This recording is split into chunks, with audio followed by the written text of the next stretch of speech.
O dia tem 24 horas, mas não é todo mundo que tem disponível as 24 horas para poder produzir. A gente está falando de um racismo que molda a nossa sociedade, a gente está falando de uma desigualdade de gênero. A gente vê muitas pessoas que têm levado adiante essa ideia do vai lá, você consegue, você é responsável pelo seu sucesso ou pelo seu fracasso. Bora falar de fracasso então?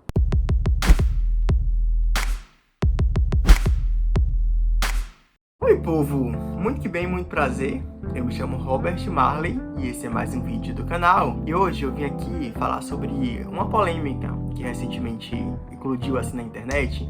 Muita gente comentando que é sobre um vídeo que viralizou de Lívia Aragão, a filha de Renato Aragão, o nosso eterno Didi, numa palestra, aparentemente, em que ela fala sobre produtividade, de maneira geral, e ela traz essa narrativa, essa visão, de uma maneira bastante problemática, equivocada, eu considero. E aí a minha ideia com esse vídeo aqui é fazer algumas reflexões em cima, não de Lívia Aragão, da persona Lívia Aragão, mas é mais, como eu costumo fazer aqui no meu canal, promover algumas discussões, compartilhar ideias que eu penso a partir de alguns discursos que eu percebo que ultimamente têm ganhado muita força, que pairam na noção de produtividade, muito ancorado também na ideia de meritocracia, de você, indivíduo, pode sozinho chegar lá e conseguir, se esforça, trabalha enquanto eles dormem.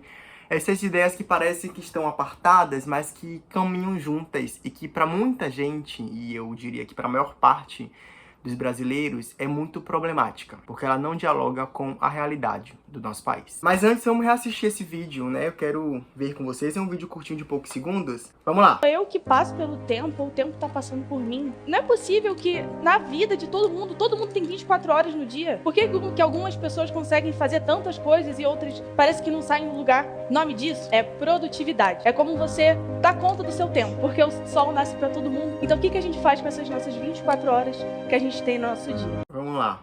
Essa provocação, né? Sou eu que passo pelo tempo, o tempo tá passando por mim.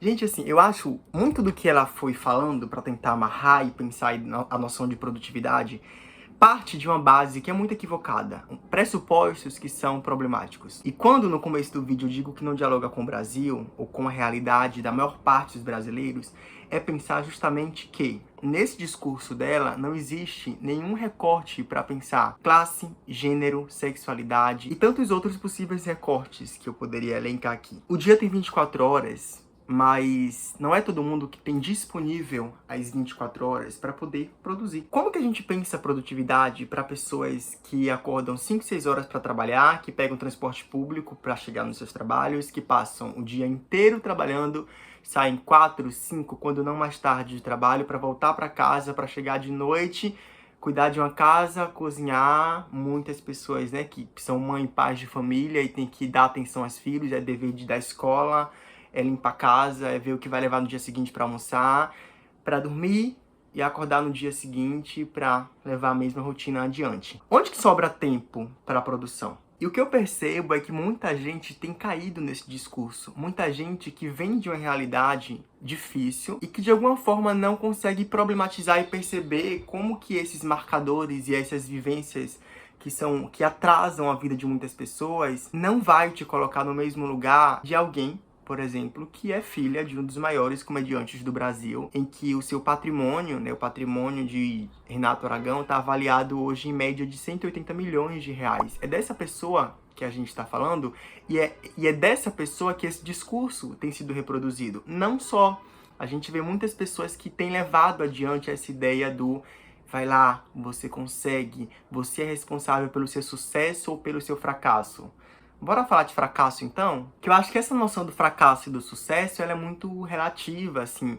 O sucesso, primeiro, existe uma noção muito meritocrática do sucesso, porque na maioria das vezes, o sucesso ele é individual. Então ele é limitado, ele não representa o coletivo. E por trás do sucesso, existe muitas vezes privilégios, acessos, caminhos que não são ditos por pessoas que alcançam esse dito sucesso, sabe? Que elas não falam muitas vezes que elas vieram de uma realidade social, econômica favorável, que elas tinham acesso a pessoas, que elas tinham acesso a determinado tipo de conhecimento que facilitava esse trilhar dos caminhos para chegar nesse outro lugar.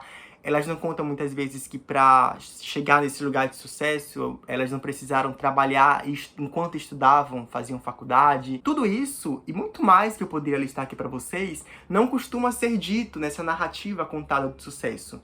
Logo, se você não alcança esse lugar que esconde tudo isso, né, para quem chega, você é um fracassado. Logo, a maioria de nós brasileiros somos fracassados, porque não é todo mundo que vai conseguir chegar lá. Desculpa, mas essa é a realidade. Assim, a gente está falando de um país em que a escravidão perdurou por mais de 150 anos, em que a gente vive uma desigualdade socioeconômica que separa, que segrega, que limita as condições concretas, reais das pessoas. A gente está falando de um racismo que molda a nossa sociedade, a gente está falando de uma desigualdade de gênero, a gente está falando de Brasil, gente. E aí o que eu percebo é que esse discurso da produtividade ancorado nessa visão que não pensa a realidade do nosso país como deveria ser pensada, né? Não pauta gênero, classe, sexualidade e outros marcadores importantes para entender essa dimensão do quem produz, como produz, em qual tempo que é possível ser produzida, e aí tenta colocar todo mundo no mesmo lugar, né? Isso tem feito muita gente adoecer. Falo, por exemplo, da minha realidade como estudante, né? Eu sou mestrando agora, formei ano passado, agora estou fazendo mestrado na UFBA, em História, sou professor. E eu não vim de uma realidade de berço, de ouro, né? Como a gente costuma falar aqui.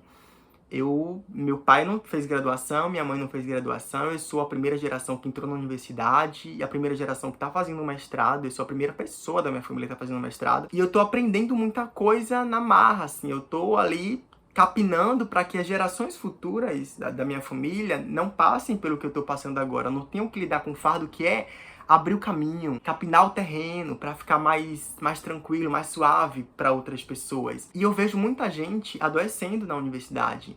Muita gente que conseguiu entrar, avançar e construir uma carreira acadêmica na universidade e que não veio dessa realidade que há muito tempo representava quem conseguia acessar esse espaço da universidade pública no Brasil e se culpa por não conseguir produzir. Se culpa porque tem que trabalhar para sustentar a família ou porque não pode só viver da pesquisa. E aí, se você trabalha, em qual tempo que você produz pesquisa, que você faz a dissertação, que você faz a tese de doutorado, que seja para quem consegue chegar nesse outro lugar também, que é o doutorado. Qual o tempo que sobra para você pesquisar? E aí a gente vê uma estrutura na universidade que é feita para você adoecer mesmo, assim, porque a cobrança com os professores é pesada e professores cobram seus alunos também de maneira pesada, sempre nessa ótica da produção.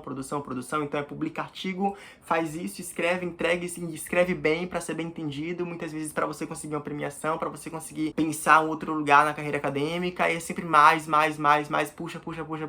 E não é todo mundo que vai conseguir entregar da mesma forma, porque as pessoas têm realidades diferentes. Isso é Brasil. Não dá pra gente colocar todo mundo no mesmo lugar. Então, eu quero deixar aqui como uma reflexão final no vídeo, que você, sempre que vê discurso como esse, pare para pensar na sua própria realidade, perceba como que as pessoas que estão à sua volta estão vivendo, o que é que elas estão fazendo de estratégia para conseguir avançar também, mas tenha muito cuidado para não internalizar isso que muitos influencers de maneira irresponsável têm dito, muitos coaches de maneira irresponsável têm perpetuado para as pessoas e que faz com que muita gente se ache um fracassado, porque as pessoas olham isso, internalizam, tentam aplicar e no lido da vida ali, no cotidiano, tentando aplicar essa fórmula irreal, elas percebem que ela é inviável. E muitas vezes, por não ter ferramentas para entender o porquê que isso é inviável, por não conseguir pensar os marcadores históricos, sociais, de classe, gênero, raça, como eu já falei aqui, elas se culpam de maneira individual, se culpam individualmente pelo seu fracasso.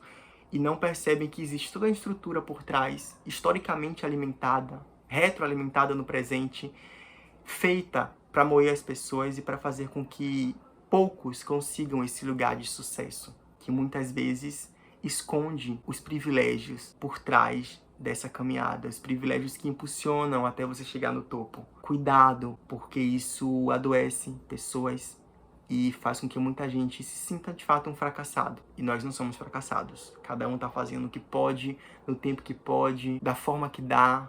E muitas vezes é você ser mediano mesmo, abraçar a medianidade para conseguir viver com mais saúde, com mais disposição. E isso já é muito para muita gente. Se você não me acompanha aqui no canal, sabe quem eu sou, prazer, Robert Marley, espero que tenha gostado desse vídeo, que tenha sido uma boa companhia para você. Deixa aqui nos comentários o que é que você acha dessas reflexões todas, o que mais a gente pode comentar sobre esse discurso da produtividade, meritocracia. E eu quero cada vez mais trazer aqui pro canal também reflexões como essas. E para isso eu quero saber se vocês curtem, se vocês gostam, se vocês veem sentido nas coisas que eu penso e falo por aqui no canal. Que eu possa fazer mais e mais vídeos assim. Tá bom, gente? Um grande beijo, se cuidem e até o próximo vídeo.